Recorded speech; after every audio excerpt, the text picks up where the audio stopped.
It's a court case. Need something to do.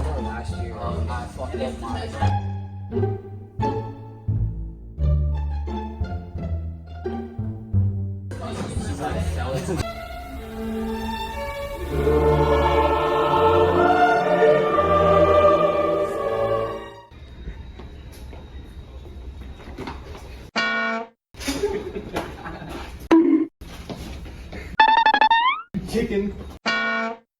Yeah.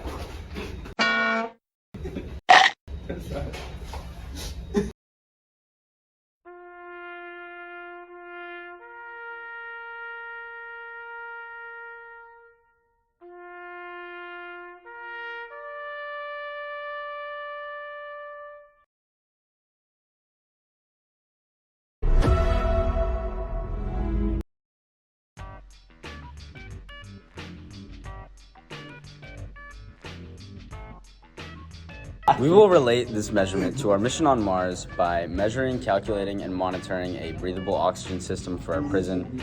It's, very important that our prisoners don't die because, they need to breathe oxygen or else they're going to die. So we will take these measurements along with temperature measurements to establish a functional oxygen-producing system to flow within our prison facility to allow for humans to operate. Mars has a very thin atmosphere composed of about 96% carbon dioxide and only little amounts of detectable oxygen, which is not suitable for human survival, especially with many staff and inmates. To ensure that the facility is habitable, we will establish an oxygen system that can produce and maintain sufficient oxygen levels while also monitoring them to ensure that all systems are functioning properly at all times. The board that we will be using is an Arduino Uno R3 board.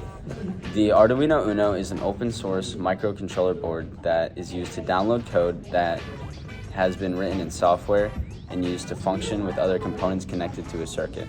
This board has a multitude of ports allowing for a greater range of circuit building potential. We are using an oxygen sensor and it will be displayed on an LCD screen. We will to present our data. Alright, so we'll be measuring the amount of toxic gases, including smoke, in the atmosphere of Mars. It is important because humans need oxygen to survive. So, in order to measure the level of oxygen, we can measure the amount of smoke, because the more smoke there is, the less oxygen there is. To do this, we'll use a gas sensor that can specifically measure these types of gases, and we'll display the results on an LCD screen after the calculations are done by the Arduino.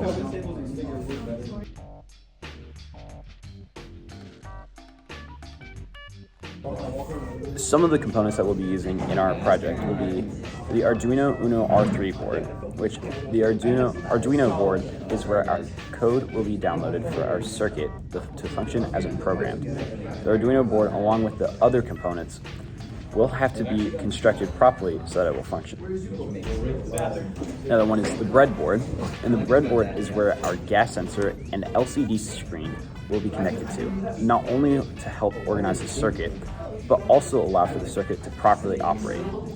The gas sensor, which the gas sensor is used to detect abnormal gas levels in specific areas. This sensor is used to analyze the air quality and return the data it gathers to relay the information of what air is comprised of. And then finally, the LCD screen. The LCD screen is what we will be used to display our data.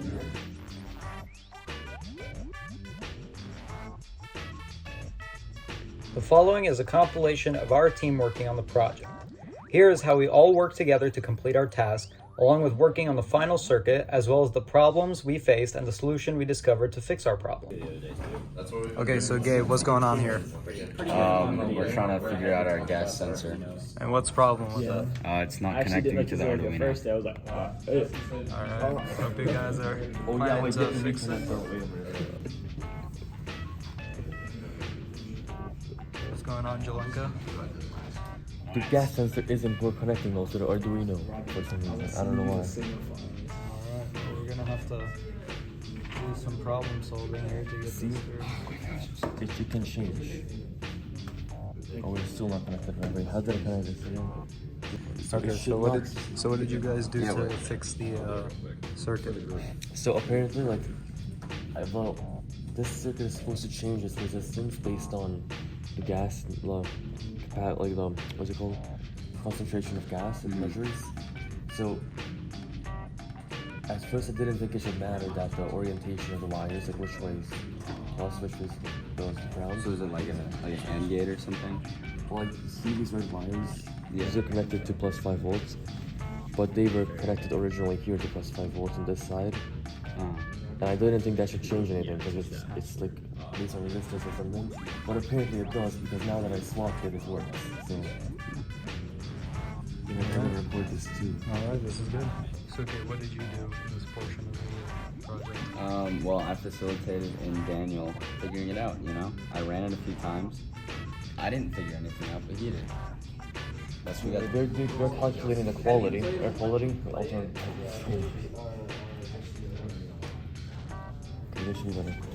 Alright, so we're calculating the air quality and oxygen level based on our reading from our gas sensor.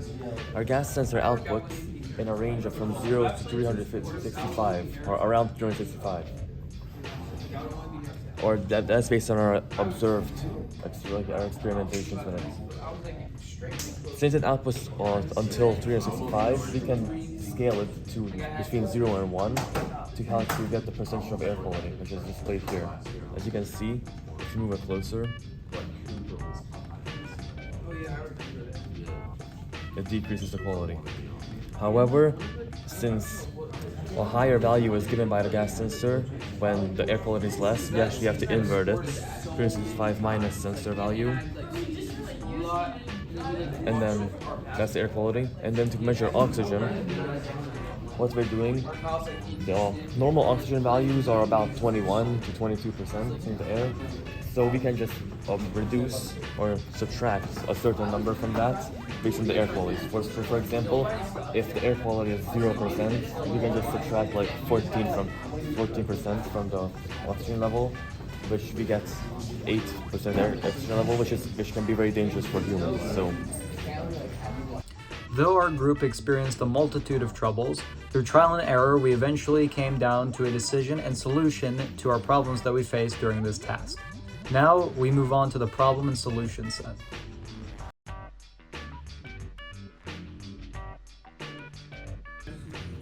Okay, one of the main issues that we faced was we couldn't set up our sensors to function how we got them on our timeline.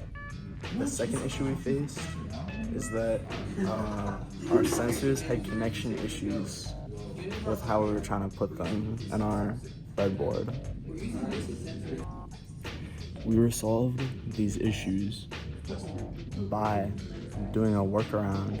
So because the oxygen sensor, well, the gas sensor, not the oxygen sensor, could not sense the oxygen. Instead, we set it to sense the other things, and then we would find that, and then the oxygen is the rest of the portion of the air. The way that we learned to do this is that we learned that our sensors do not always accomplish the task we need them to. And sometimes we have to repurpose them and find a workaround.